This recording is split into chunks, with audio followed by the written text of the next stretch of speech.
Good morning, everyone. How is everyone this morning? It is a beautiful day outside. I like it, I like it, I like it. Welcome to the Center of Unity. We are glad that you have decided to join us this morning. We are thrilled that you are with us. And if you're joining us online, we want to say welcome to you as well. If you would put a comment or something in there, we'll know that you're there and celebrating this day with us. We're going to go ahead and get started here. Why don't you go ahead and stand up with us? We're going to do this. Let's go.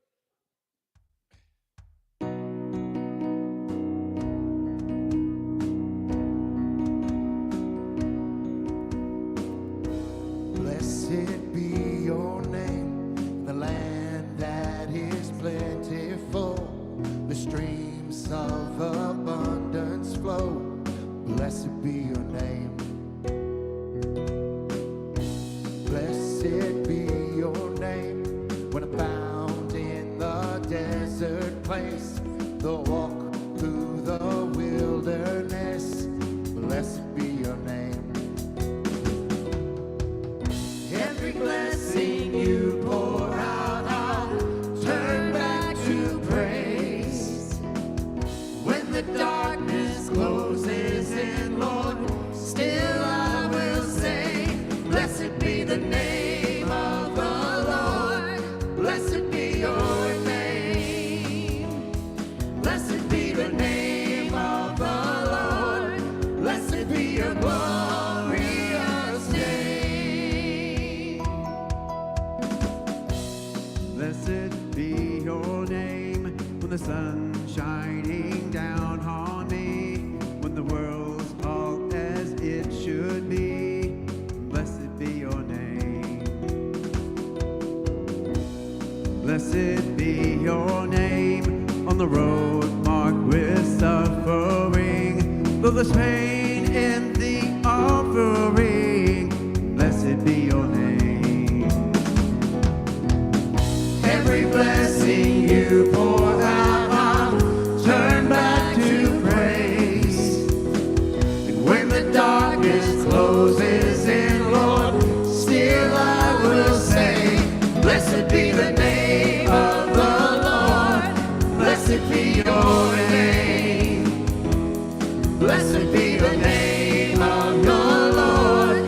Blessed be your glorious name. Blessed be the name of the Lord. Blessed be your name. Blessed be the name of the Lord. Blessed be your glorious name. You give and take away. You give and take away. My heart will choose to say, Lord, blessed be your name. You give and take away. You give and take away. My heart will choose to say, Lord, blessed be your name. Blessed be the name of the Lord. Blessed be your name. Blessed be the name of the Lord. Blessed be your glorious name. Blessed be the name of the Lord. Blessed be your name. Blessed be the name of the Lord. Blessed be your glorious name. All right. Before you sit down, why don't you turn around, greet somebody, shake their hand, say, you are blessed, I am blessed. You are blessed. I am blessed. You are blessed. I am blessed.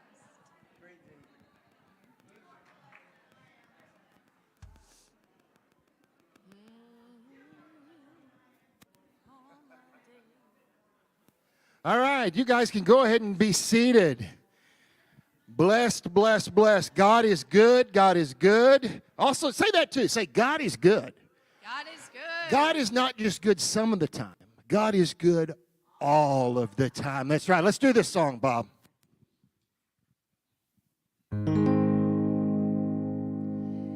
I love you, Lord.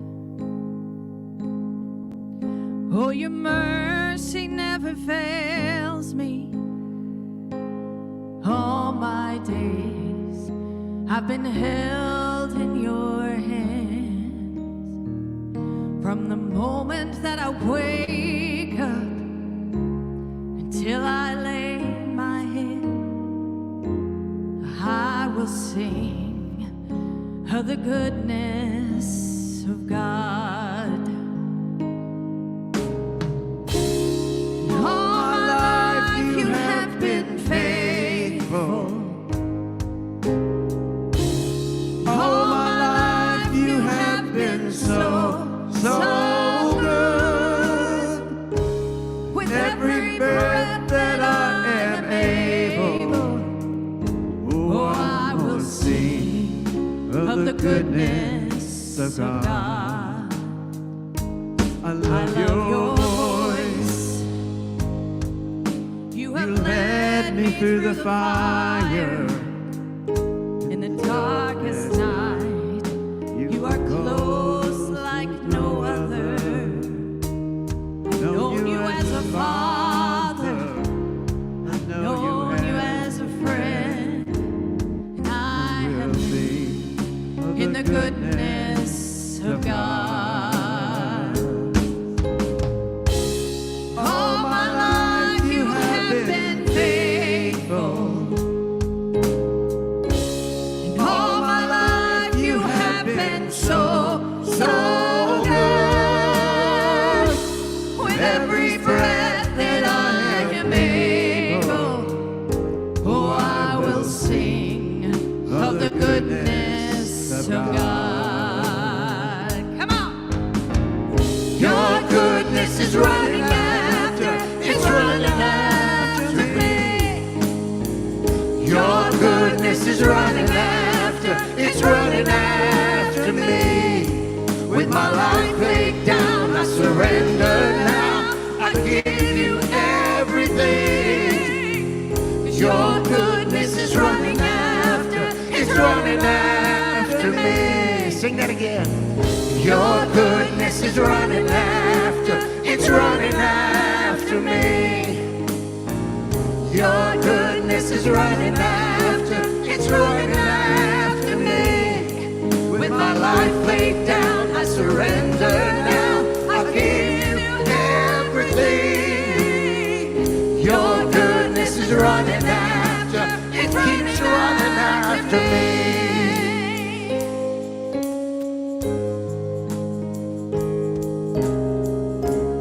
All my life you have been faithful. All my life you have been so, so good. With every breath that I am able, oh, I will sing of the goodness of God. Oh, I will sing of the goodness of God.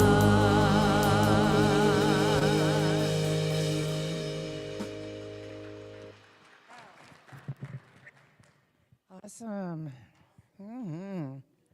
Good morning. I'm Mary, and this is my friend Ganera, and we're both on the care team.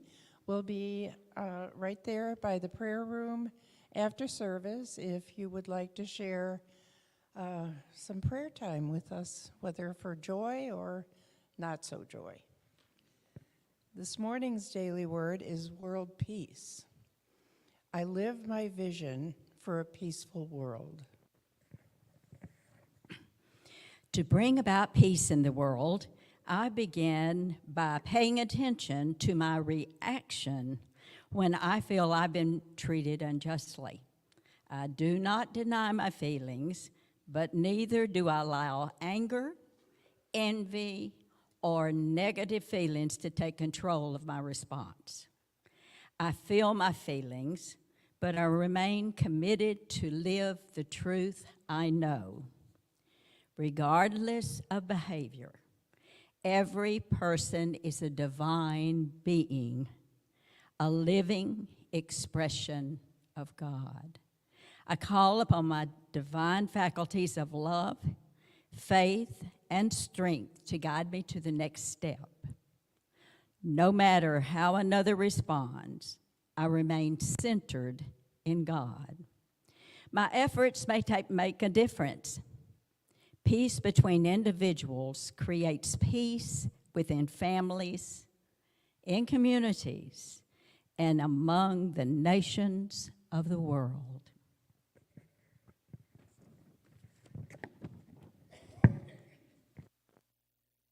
Here. I can hold the mic for you. It's okay. I can hold the mic. Okay. Anybody else want to join us? We're having a party. From Isaiah 32:17, the effect of righteousness will be peace, and the result of righteousness, quietness and trust forever. Yes. So we'll just take a moment now to hold in prayer all the prayers that are in this prayer box or have been, and just to hold prayer in your heart. Think of a situation, an individual who you would like to bless with your wonderful thoughts and prayers. And we know and affirm that every name, every community, every world leader, spoken and unspoken, is held in prayer, that they step in to the goodness of God.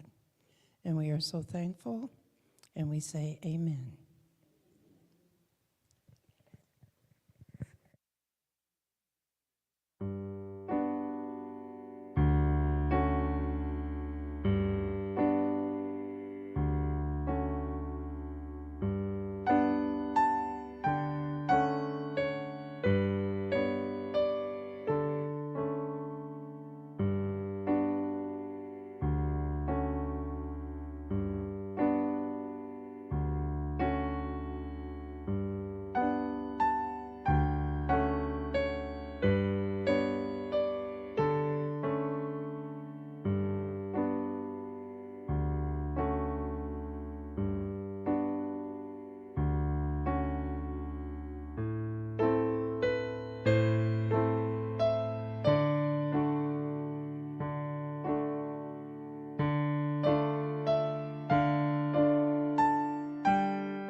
Thank you, Bob. I don't know if you all realize this, but last Sunday was Bob's 25th anniversary here.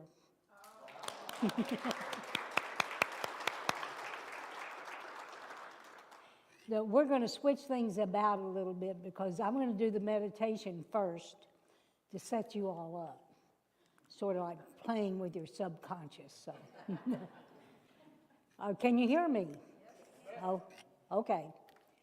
So if you would, just sit erect where you are so that the energy can flow to you and through you.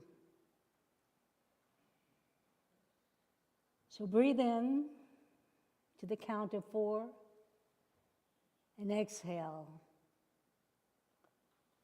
Breathe in Blow out anything that doesn't feel like God. Let it go. Breathe in and breathe out. And now, imagine, if you will, in the very center of your body, a ball of light. And feel it twirling around and getting bigger and bigger. And feel that light. Consciously raise that light as it grows and grows. Raise it up through your body, through the area of your heart, up through your throat, through the top of your head, and feel that light expand out.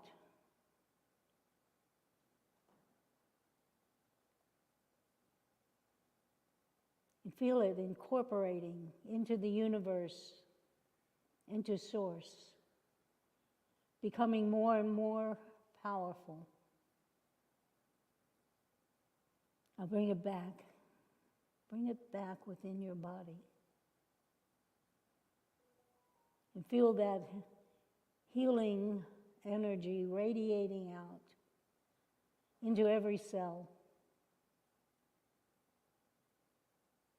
The healing, the peace, the love.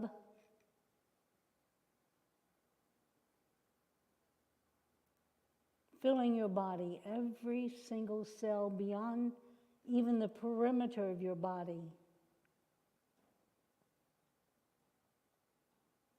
Knowing that this light is doing its thing, doing its healing. Every organ, every function, every action and reaction is in harmony with the divine creative spirit. Just feel that settling in, energizing you, and that ball of light rotating, sending off energy, sparks of energy wherever you go. Sending that love and that healing to anyone that is within your radius.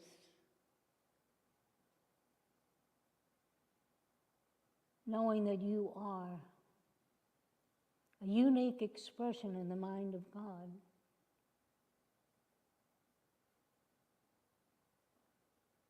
Radiating out that love and that peace.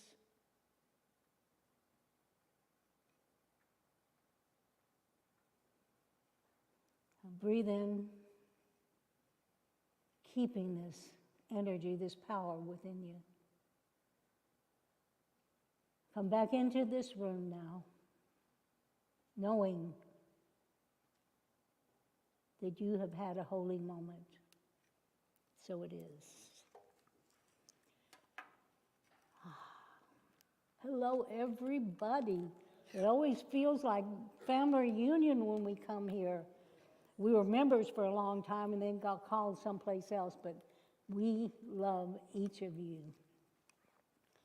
So today we're going to talk about the 4 stages of spiritual growth. And it's really, we go through this. It's sort of, remember the book 7 Passages? We're going to go through these healing stages whether we like it or not. It's just part of existence. I was inspired for this message by Michael Beckwith, who's the founder of the Agape International Spiritual Center. I think it's in Los Angeles. And he introduced this concept in his teaching, in the 4 stages of spiritual growth and development. Now, I don't know about you, but I have to go through this. I've done it all my life. We've just learned, we have these experiences. It's just stages that we go through. But also, I can do these 4 stages in a millisecond. Let me tell you what I mean. It sort of goes along with the daily word today. I have a friend that we work with in spiritual efforts.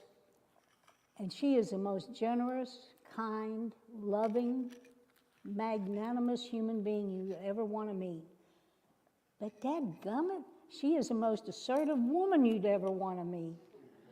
And sadly, that was one of my lessons I had to contract to learn, to overcome, is how to deal with assertive women, because my mother was a champion at that. She wasn't necessarily loving and magnanimous and kind, but that is my personal button. I don't know about you. You probably have your own button of something else. And there is a teacher there ready to help you overcome that lesson. I promise. And with my friend, this is what I go through. All these 4 stages of spiritual development. In a millisecond, my button is pushed and I react. And then I think, wait a minute. This is not about you. This is just her being who she is, and you're being who you are. It's nothing personal. That's just her way. And so I go through all these stages, bam, bam, bam, bam, bam. And then before she even finishes her sentence, I'm back in a loving place with her, because that's my responsibility, my lesson to learn. She's just being her. It's sort of like we learn these lessons all over again, and it's not just the millisecond that I have with my friend, that we learn these lessons over time. And then we think we've learned them, but no. We finished, and we think we're good. I got this one. It's going to come back around in a prettier package and present itself again. Do you really have this lesson? And then another even prettier package, and it comes and it gotcha. You remember Woody Allen? This is what Woody Allen has to say. Now that I'm rich, I fail with a better class of women. So that's sort of how this story goes. Now, I'm going to talk about these 4 stages of development. And when I looked at them, and Michael Beckwith has nothing to say about that, but I'm interested in the chakras, and I noticed that these are connected to different chakras in our body. So I'm just going to throw that little bit in there that really has nothing to do with anything. So we begin with the To-Me stage. That, to me, is connected to the root chakra. That's the most primitive part of ourselves, our physical selves. That's where we operate from when we repeat the lessons that our parents have taught, that we're still in the religion that they told us was right, or what our tribe said how to handle money, that we approach it that way, and we never begin to think for ourselves. So that's what that means to me. And this is what Michael Beckwith has to say about the To-Me consciousness. It's the stage we experience ourselves at the effect of the people and the circumstance of life. That as long as we're making others responsible for our circumstance, we're giving away our power and limiting our ability to make the necessary changes. In the To-Me stage, everything that happens to me is out there. It's somebody else's fault. And then you live life at the whim of other people. In my own To-Me stage of growth, this is what happened to me. I was about 40, and I'd already been studying metaphysics for about 20 years, and my first husband passed away. And the insurance money came, and it was like unlimited funds. It was more money than I ever had in my life, and I opened a restaurant, and I closed a restaurant. And during the process of failing in my learning opportunity, I expected not only was it somebody else's fault somehow, that there were legitimate people that maybe took advantage of me. As I grew, I realized those people were my teachers. They gave me lessons I had to learn. But I also expected the rescue to come out from out there somewhere. I didn't know that I had it within me to rescue myself.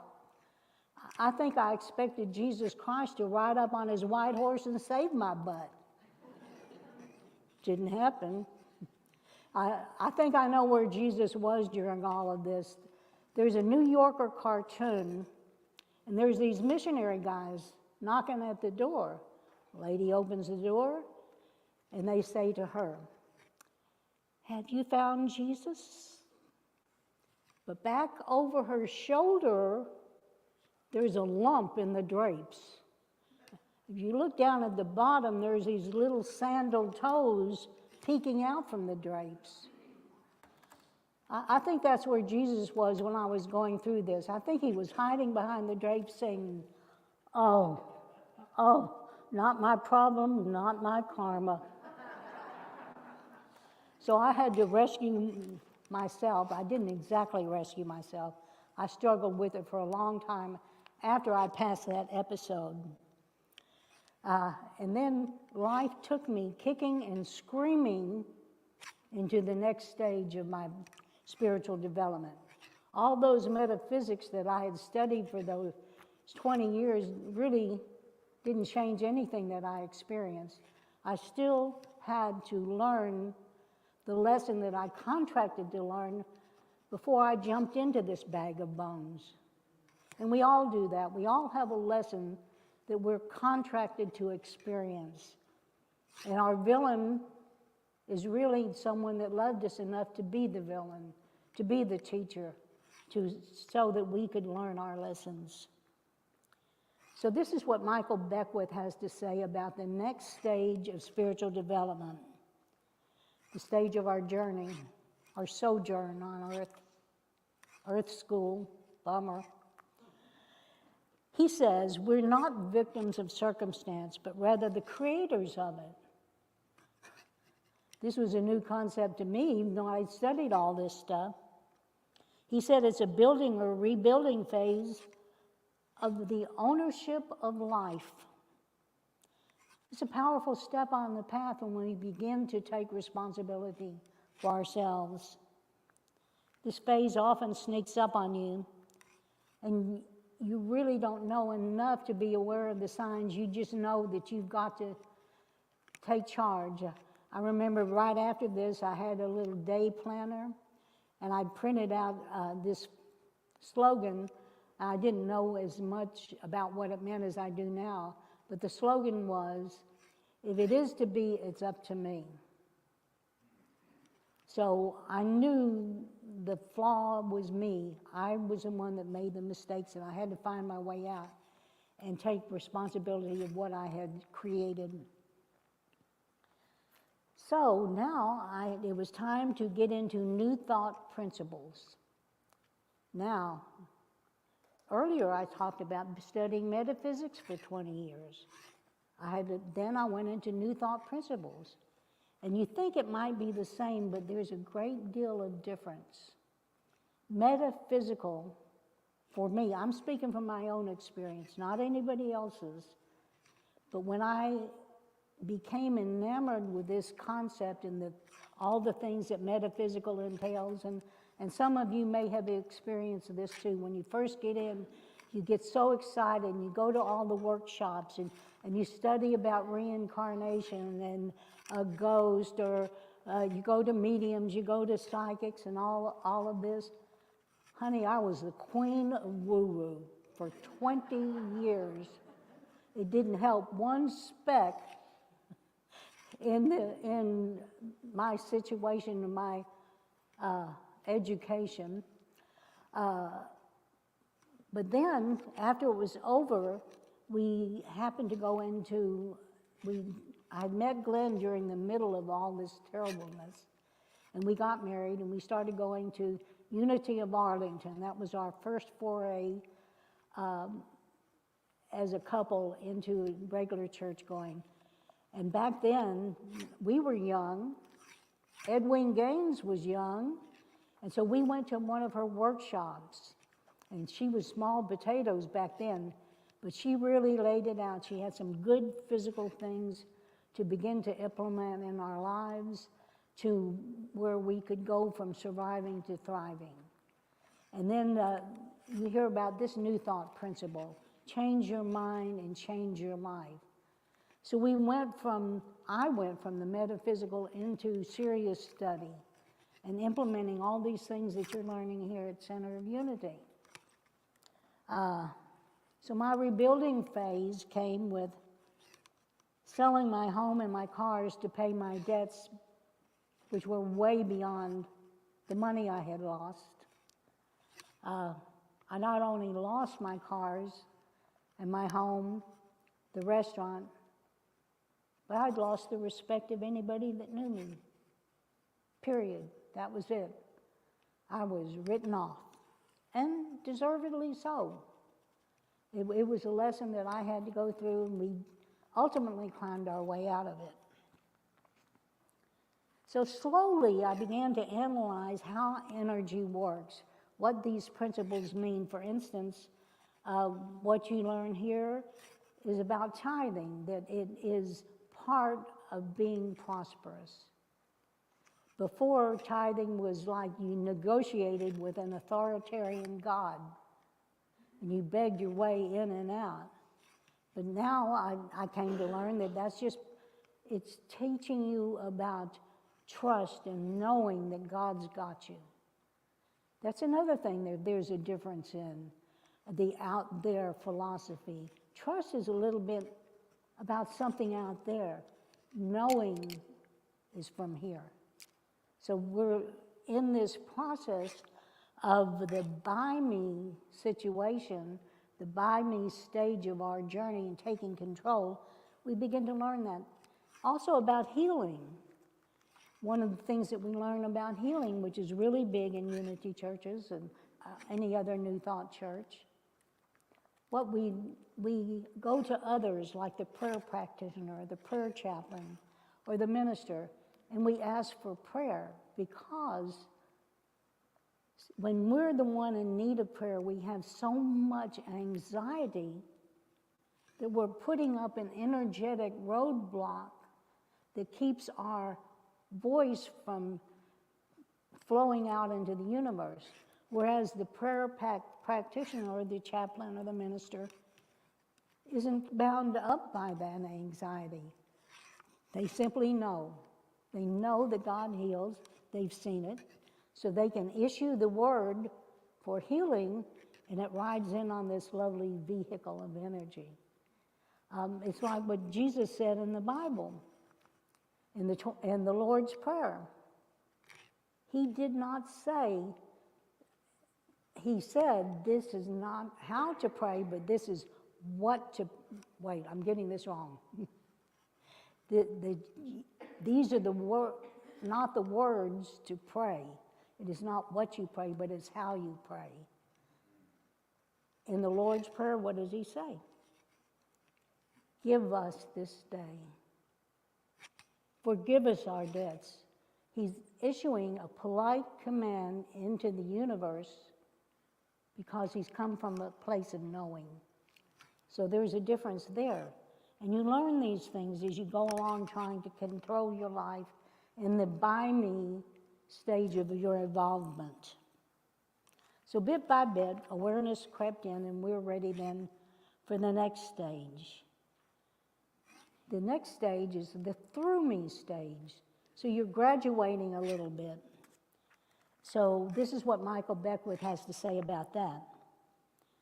When we've worked hard at developing skills in any activity or endeavor, from music to sports to mathematics, there's a moment when we cross over from pure, focused effort to a feeling of grace and flow with what we're doing. It's an important step in that stage of development. We may have been building skills and trying to do the same thing over and over and over, until one day we go from playing the music to suddenly feel as though the music is playing through us. So that's what happens. We begin to, as we've taken control and making decisions and studying to get to the next stage, then we have that feeling of this energy flowing through us, that you're a channel. I know that I've often, and probably here in other sermons, but I talk about how the creative individual is usually talented in more than one gift. I think of Tony Bennett. He sings. We all know him for singing, but he's also an artist. But that's how the divine creative energy flows through his filter. If you're sitting here in this congregation right now, you may have read at least 500 books getting you from point A to point B. And each one expresses through whatever the author's filter is, just as though you're a divine expression of God and God is flowing through you, and however you are is important. I think about the difference between the Course in Miracles, which I find quite rigid. Glenn loves the Course in Miracles. And then there's Neale Donald Walsch at the opposite end of the spectrum. You don't get any loosier, goosier than Neale Donald Walsch. That Glenn talks about, he was on the 3rd Conversations with God book and suddenly realized that God must be a liberal Democrat. Because that was Neale Donald Walsh's point of view. But you see, each expression resonates with someone in a different way. And we need all those expressions of creativity expressing as you are. We need that voice. You know, even the difference between Glenn and I. I'm a little loosey-goosey myself, and he's more staying on the strict unity Christianity path, and we're just two different people. But I resonate with someone, and he resonates with someone. So in the through me consciousness, what we do, we go through a change. We start out wanting to be significant in the raising of the consciousness of mankind. And there's nothing wrong with that. It's not selfish or egotistical. We just have this desire to do something significant. And so then you go through that surrender, and you go through, get to a stage where you're suddenly, rather than putting out say you're an author, you're putting out these words and you're proud of what you've written, and suddenly you go through this stage of humility that the creative force is expressing through you. And then you are significant. It's not about you any longer, it's about how you're serving.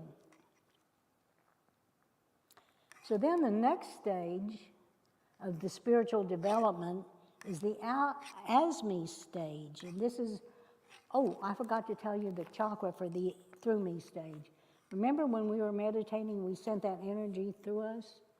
I think of the through me stage as the heart chakra, the love center of our body.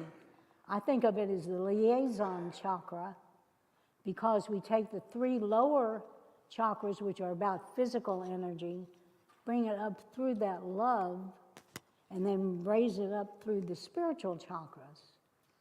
So that's, now back to the ASME stage, that's the crown chakra. To me, the crown chakra is where you go when you go in prayer, and you talk to God, and you converse with the God as you will, trying to get the information. And this is what Michael Beckwith says about that. As we allow our individual expression to merge completely with the energy that we are experiencing or creating in the world, we realize that we're actually a part of the infinite creative force of the universe, which is expressing and experiencing itself as the individualized as me. Now, I always love what Eric Butterworth says about our being part of the whole. He says that we are a crumb in the cupcake of God. That's what he says. Just saying.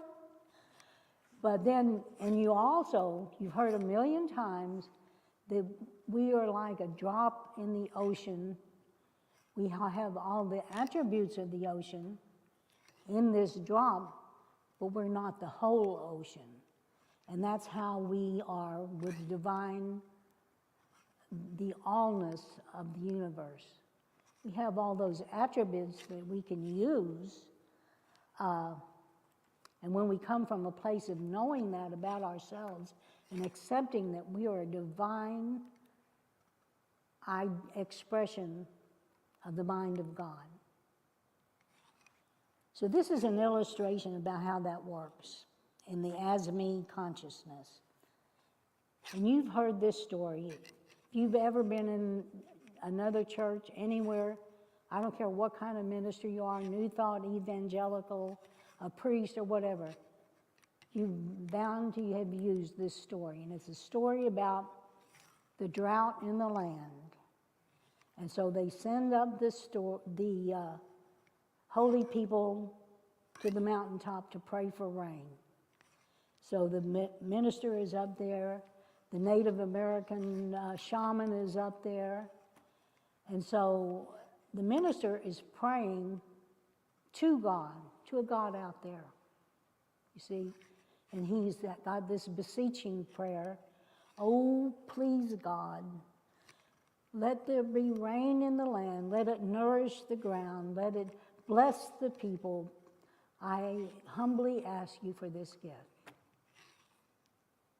No rain, okay? The Native American shaman is praying from God, his knowing, his connectedness with all that is. And his prayer is simply, rain. And it does. So that's the difference between the knowing that you are part of all that is and thinking that, like we began in the beginning of our search, that God is out there. And it's not God is in here, God is in there and there and there and there. In this stand, God is in everything. So when you get to this, in order to get to this situation, it's a little like being married. So this is what happens. You get married. You meet somebody and you begin to court each other and you get close. You put on your best face. You wear your best clothes. And you're just so nice and you begin to have these conversations and you find you have an in-depth soul connection. So sure enough, you get married. So then you move into your first place together, and you put your things in your side of the closet, your spouse puts things in their side of the closet. You have your drawers, they have their drawers. You go to your job, they go to their job. You come home, you do your chores. Hopefully the other person's doing their chores. And so you do all this, and then you evolve and you don't make decisions alone anymore. What happens? You wake up one morning and you're really married. You are one unit. And you don't really know how or when that happens. But that's when you communicate with the divine and you begin to know the divine energy, you have that connection and you can talk with God at all times. And so then you're one with God. And you don't make decisions alone anymore. You go to this empty room a symbolically empty room in your brain, and you go in there and you say your prayer and you speak to God like an intimate friend, which God is. There's nothing more intimate than being inside you. And so now you're living in the as-me stage. But remember, you get to start this all over. As long as you're living life on earth, that lesson is going to come back in that prettier package and bite you on the butt. Say, do you really understand the lesson? And it's going to keep going on and keep going on, and then you will have learned your lesson, and life gets easier and easier as you negotiate this lesson. Whatever button is being pushed within you, you can recognize that that's part of the lesson you contracted when you came into this body. And the others are out there, your teachers. And so you begin to live as that oneness with God. So I want to close now with this quote from Marianne Williamson. This is what she says. We ask ourselves, who am I to be brilliant or gorgeous or talented or fabulous? Actually, who are you not to be? You're a child of God. Your playing small does not serve the world.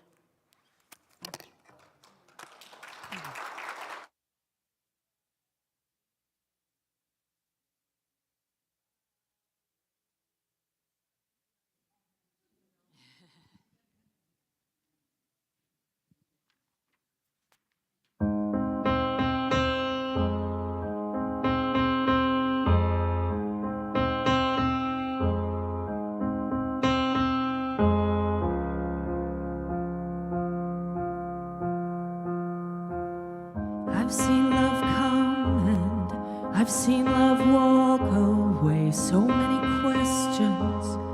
Will anybody stay? It's been a hard year. So many nights in tears. All of the darkness trying to fight my fears. Alone, so long, alone. I don't know who I'd be if I didn't know you. Probably fall off the edge. I don't know where I'd go if you ever let go. So keep me held in your hands.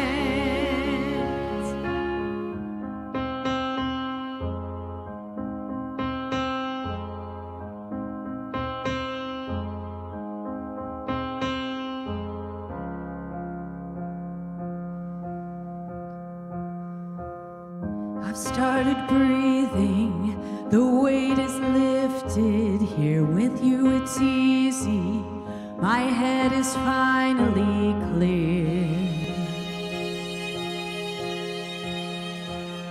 There's nothing missing when you are by my side. I took the long road, but now I realize I'm home with you. I'm home. I don't know who I'd be if I didn't know you. I'd probably fall off the edge. I don't know where I'd go if you ever let go. So keep me held in your hands. I don't know who I'd be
I'd be if I didn't know you. Probably fall off the edge.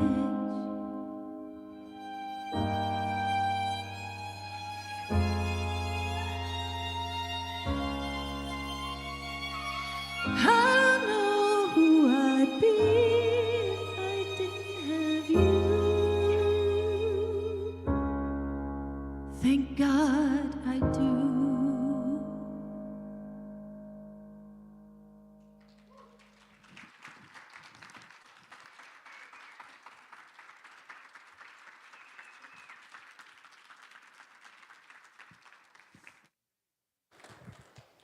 Gosh, we're so lucky. So now is the time to share our tithes, gifts, and love offerings. The ushers are at the back, and they will invite you to come forward row by row.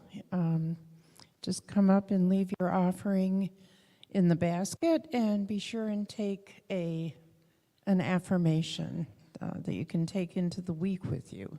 If it's not your Sunday to give, just come on up anyway and bless the basket, get an affirmation, and, join in the community. Oh, I forgot. We took in over $700 for our Lent challenge. Isn't that great? Yeah. Yeah, and I understand there might be a little more coming, so thank you.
Good morning, everyone. If you're watching us for the first time, we're glad you're chosen to join us. We invite you to visit our website and fill out the Connect card. And if you're watching locally, we invite you to visit us in person. If you're visiting, wrong time. Last week, our kiddos enjoyed an exciting Easter egg hunt and other Easter-related activities, but they couldn't have had such a great experience without all of the folks who donated plastic eggs, candy, small gifts that fit inside the eggs. Nor could they have enjoyed it without all of those who helped stuff the eggs. So to everyone who donated their time, treasure, and talent, we love you, we bless you, we truly appreciate you, and we behold the Christ in you. Namaste. And now we have a brief video addressing prosperity. Good morning. With me today, Debbie Franz and Sharon Crowder. Debbie and Sharon just recently completed a year-long disciples class. Good morning, ladies. Good morning. It's my understanding that the disciples class covered many topics around spirituality, how to build a spiritual community and support the spiritual community.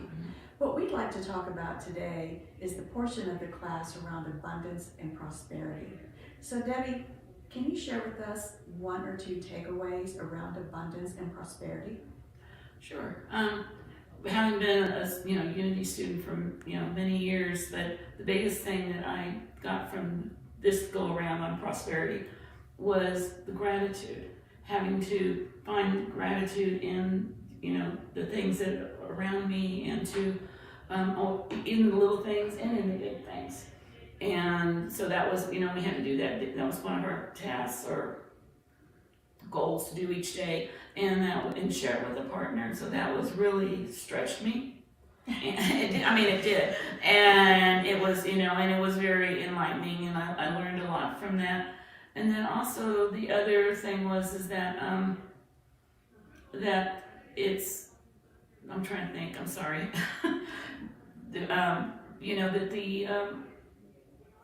to stretch myself and to go beyond what what I've been doing, and to think beyond what it is, and just to take it in baby steps, because then eventually you'll get there. Right. And Sharon, what about you? One or two takeaways around prosperity and abundance? Okay. A couple of really important things for me. One, abundance encompasses so much. It's far more than prosperity, but it includes prosperity, and both are really important. Like Debbie, I was really struck by the importance of gratitude. And the real deal about the gratitude is that it changes your focus. If you really stop to appreciate all of the good present in your life, and some of that will be material, but some of it will be even more important than material, your health, your relationships, the good things in your life. It changes how you feel about yourself. It changes your consciousness. So gratitude practice is really, really important. The other thing that this particular course we have emphasized is how we're always creating reality. Our thoughts, our intentions, our actions create exactly what we experience. And if you want to experience good things, you need to focus on what you want to see manifested in your world. I think it's particularly helpful if, beyond that, you ask yourself at least, what is my intention? Why do I want this? What will I do with this? How will this benefit the world? That has worked really well for me. But I do feel like that being aware we're conscious creators of our reality and a group reality as well. That's what I got. Okay. So how would you message what you learned to the COU community in general? What would you like for them to know around abundance and prosperity for them? Okay. I think the first thing I would really emphasize is that we are, in fact, a family. We are, in fact, a community. And as such, all of us have had some experiences with families and communities. We all have a role to play in the overall health of that community, of that family. And it's not like we're limited on one or two things. We can choose to do what I've heard called sacred service. Look at how we can serve. What can we offer? What can we do where our gifts, our interests are best utilized to bless the whole family? Financially, it's really important. Churches, this church, all churches are not any different than any family. You've got to pay the light bill, you've got to pay the insurance bill, you've got to pay the people who work here.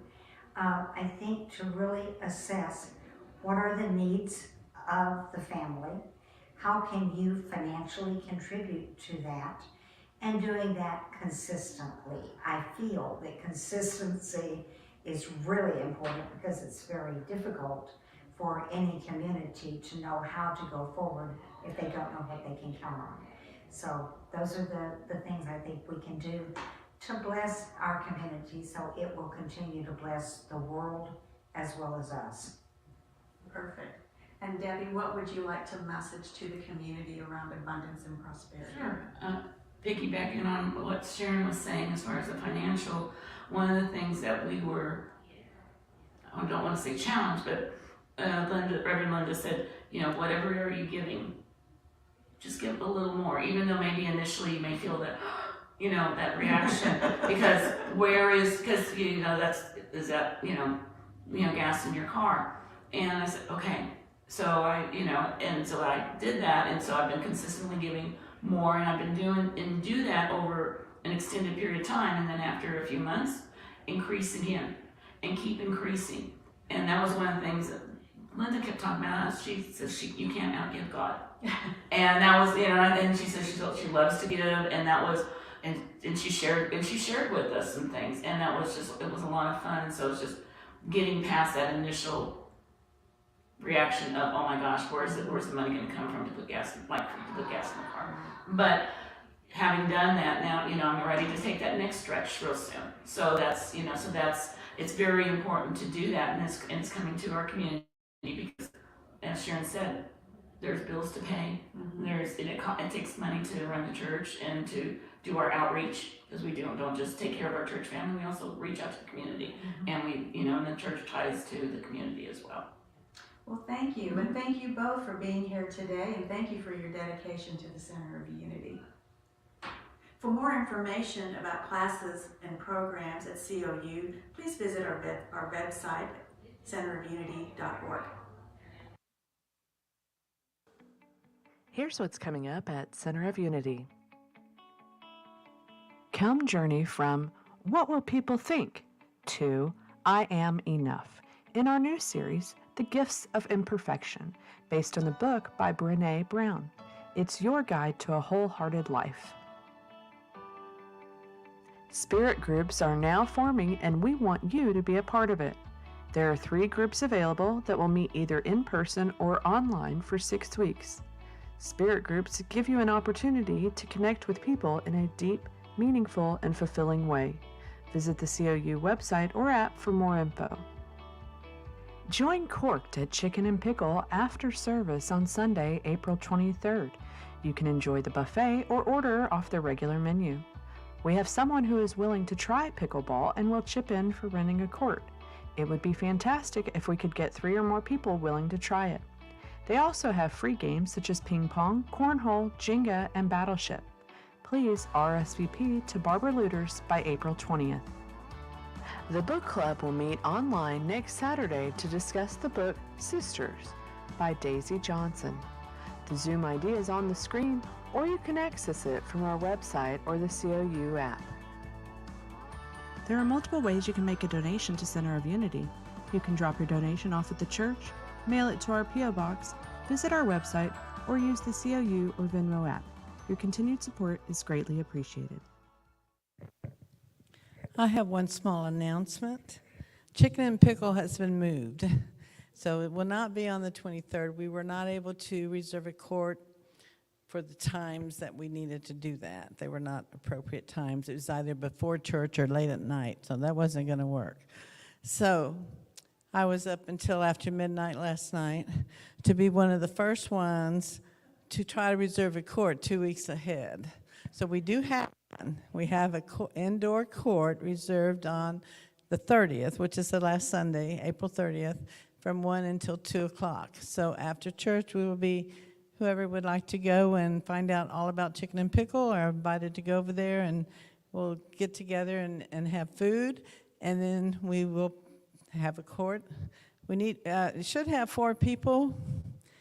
Everything is paid for thanks to Luke Kimball, Julie Hart, and myself, so there's no more charges. The court is reserved, the paddles are reserved. We have bought 1 ball. I have 3 players that are still okay with the 30th, but I haven't found out about a couple others that were going to be on it. So if anyone is interested, and we need alternates also because life happens, so let me know if anyone's interested. So I'm going to be like our sermon, players. Any players? Okay, good. Great sermon. All right, Bob, let's sing our kids in. This little light of mine, I'm gonna let it shine. This little light of mine, I'm gonna let it shine.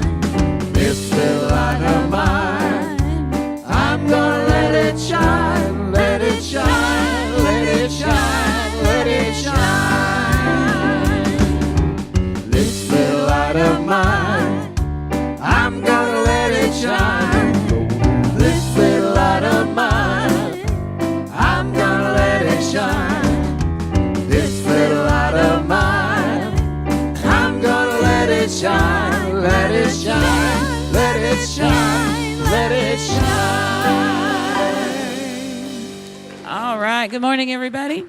And today we had a full group, and they learned some different things about faith today, and they're going to share. Today we made crazy froggies.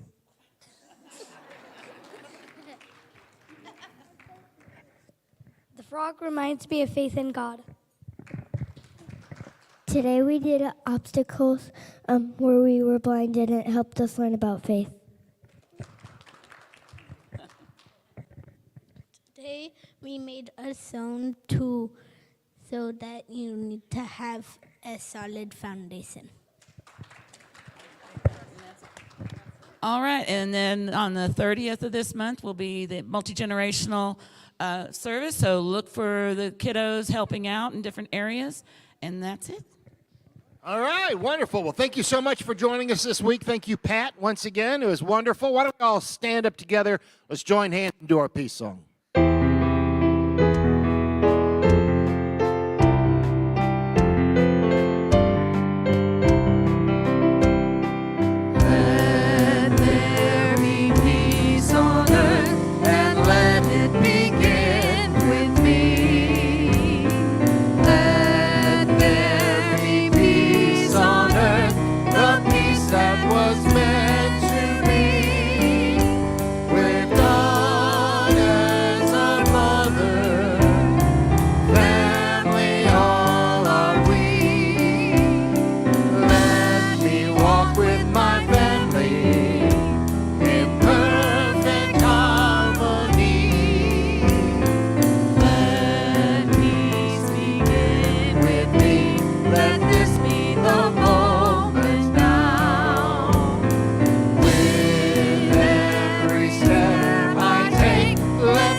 Forth into this week, let us remember our prayer for protection.